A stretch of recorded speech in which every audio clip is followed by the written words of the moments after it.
কেশপুরে থাকতে পারছেন না বিধায়ক শিউলি সাহা। বাড়ি ছাড়তে অনুরোধ বাড়ি মালিকের। সম্প্রতি হওয়া বিধানসভা নির্বাচনে রাজ্য জুড়ে তৃণমূলের ভরাডুবি হয়েছে। পশ্চিম মেদিনীপুরে 15টি বিধানসভা আসনের 13টি দখল করে ফেলেছে বিজেপি, কিন্তু কেশপুর ও খড়গপুর গ্রামীণ দখল করে রেখেছে তৃণমূল। আর তাতেই বেড়েছে তৃণমূলের বিপদ। তৃণমূলের নেতা কর্মীদের ওপর হামলা রেগেই রয়েছে। আর কেশপুরে তৃণমূল বিধায়ক শিউলি সাহাকেই তার কার্যালয় থেকে উঠে যেতে অনুরোধ বাড়ি মালিকের। নিরাপত্তাহীনতায় নিজেই প্রশাসনিক আধিকারিকদের কাছে চিঠি দিয়ে ব্যবস্থা নেওয়ার আর্জি প্রাক্তন প্রতিমন্ত্রী শিউলি সাহার। তার প্রশ্ন, আমাকে যদি কেশপুরে থাকতেই না দেওয়া হয় তাহলে মানুষকে পরিষেবা দেব কিভাবে? শুক্রবার বিকেলে মেদিনীপুর শহরে জেলা শাসকদের দপ্তরে জেলার বিভিন্ন দপ্তরকে নিয়ে 15টি বিধানসভার বিধায়কের উপস্থিতিতে প্রশাসনিক বৈঠকের আয়োজন হয়েছিল। বৈঠকের নেতৃত্ব ছিলেন পঞ্চায়েত দপ্তরের মন্ত্রী দিলীপ ঘোষ। সঙ্গে জেলা শাসককে বিভিন্ন আধিকারিকরা উপস্থিত ছিলেন। বৈঠকে উপস্থিত হয়েছিলেন তৃণমূলের 2 বিধায়ক শিউলি সাহা ও খড়গপুর গ্রামীণের বিধায়ক দীনেন রায়। তারাও তাদের মতো করে নিজ ক্ষেত্রে সমস্যা উন্নয়নের বিভিন্ন তালিকা তুলে ধরেছেন। সবথেকে বড় সমস্যা তুলে ধরেছেন নিজের এলাকায় দলের নেতা কর্মীরা আক্রান্ত হচ্ছেন এই প্রসঙ্গে। শিউলি সাহা বৈঠকের পর বলেন, আমি কেশপুরেতেই থাকতে পারছি না।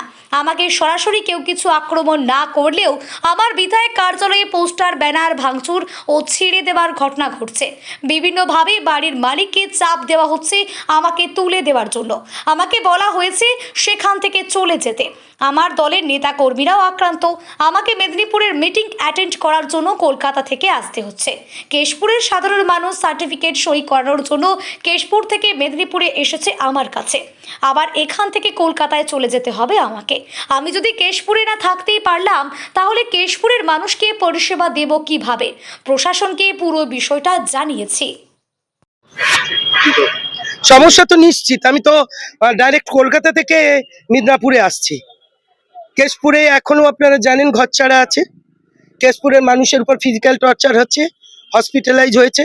গত রাতে আমি আমার ফোন দেখাতে পারি, ফোন দেখাতে পারি, যেখানে গত রাত্রি 2টোর সময় 13 নম্বর জুপির পুরসুরাতে ঘর ভাঙা হচ্ছে।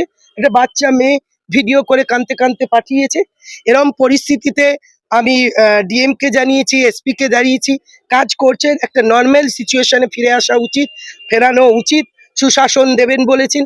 সুশাসন দেওয়ার ক্ষেত্রে আমি মুখ্যমন্ত্রীর কাছে আবেদন করব, এই সরকারের কাছে আবেদন করব, সমস্ত অ্যাডমিনিস্ট্রেশনের আধিকারিকদের কাছে আবেদন করব, কেশপুরের নর্মাল সিচুয়েশন ফিরিয়ে দেওয়ার জন্য যা যা স্টেপ নেওয়া উচিত তা করা উচিত। আর 13টি বিধায়ক যেভাবে কাজ করতে পারবেন তার এলাকায়, আমি কেশপুরের বিধায়ক হিসেবে, 14 নম্বর বিধায়ক হিসেবে কি 15 নম্বর বিধায়ক দীনেন দা, সেই কাজ করার ক্ষেত্রে যাতে প্রতিবন্ধকতা তৈরি না হয়, না বাধা তৈরি হয়, সে আবেদন করব। কারণ আমরা দায়বদ্ধ মানুষের কাছে, আমাদের নির্বাচিত করেছে কেশপুরের মানুষ। আমি বিধানসভায় গেছি, বিধানসভায় গিয়ে কেশপুরের মানুষের ডেভেলপমেন্টের কথা বলবো। ওখানেও 94,000 বেশি, প্রায় 93-94,000 মানুষ বিজেপিকে ভোট দিয়েছে। তো সেই এলাকার কাজ তো আমাকে করতে হবে। মানুষের জন্য বলতে হবে, রাস্তার জন্য বলতে হবে, ড্রেনের জন্য বলতে হবে, ঘরের জন্য বলতে হবে, ব্রিজের জন্য বলতে হবে, হসপিটাল আপগ্রেডেশনের জন্য বলতে হবে। অনেকটা হয়েছে, আরো বাকি আছে, সেগুলো করতে হবে। সবটাই মানুষের জন্য। হ্যাঁ, না না, আমি তো এখনো এলাকায় ঢুকিনি। আর ঢোকার জায়গা নেই। আমি যেখানে বললাম না আমি যেখানে থাকি, সেটাও হুমকি দিয়েছে ভেঙে দেবে বলে। ফলে আমি কথা বলছি, ওখানেরও শুভবুদ্ধি সম্পন্ন মানুষ, অতি উৎসাহী কিছু মানুষ রাত্রিবেলা এইসব করছে। আমি ওনাদের যে যারা আছেন, আমি বিধায়কদের বলেছি, কোথাও রাজ্যে বলেছি, লিখিতভাবে ডিএমএসপি কে বলেছি। আমি নিশ্চয়ই যাবো। এই কালকেই আমার বিএমওই ফোন করছিল, রুগী কল্যাণ সমিতির মিটিং আছে। আমি জিজ্ঞেস করলাম, না আমরা তো নেই, আমি তো রিলিজ করে দিয়েছি, রিজাইন করে দিয়েছি। বললো না, আবার একটা এসছে, কি বলে আপনার অর্ডার এসছে, সেটা আজকে নিগম সাহেবও বললেন যে এমএলএদের সঙ্গে কথা বলে স্বাস্থ্য দপ্তরের ব্যাপারে কথা বলতে। ঘর ছাড়ার সংখ্যা দেখো, এই মুহূর্তে আমি পাঠিয়েছি, এই মুহূর্তে অনেক। মানে ব্যাপারটা হয়েছে কি জানো, ব্যাপারটা আমি সবাইকে বলছি এসো, আমি যাব। পুলিশরাও কাজ করছে, এসপিডিএমরাও আশ্বাস দিচ্ছে। কোথাও একটা মানে কিছু ঘটনা তো ঘটেছে, সেই ভয়ও তাদের মধ্যে কাজ করছে।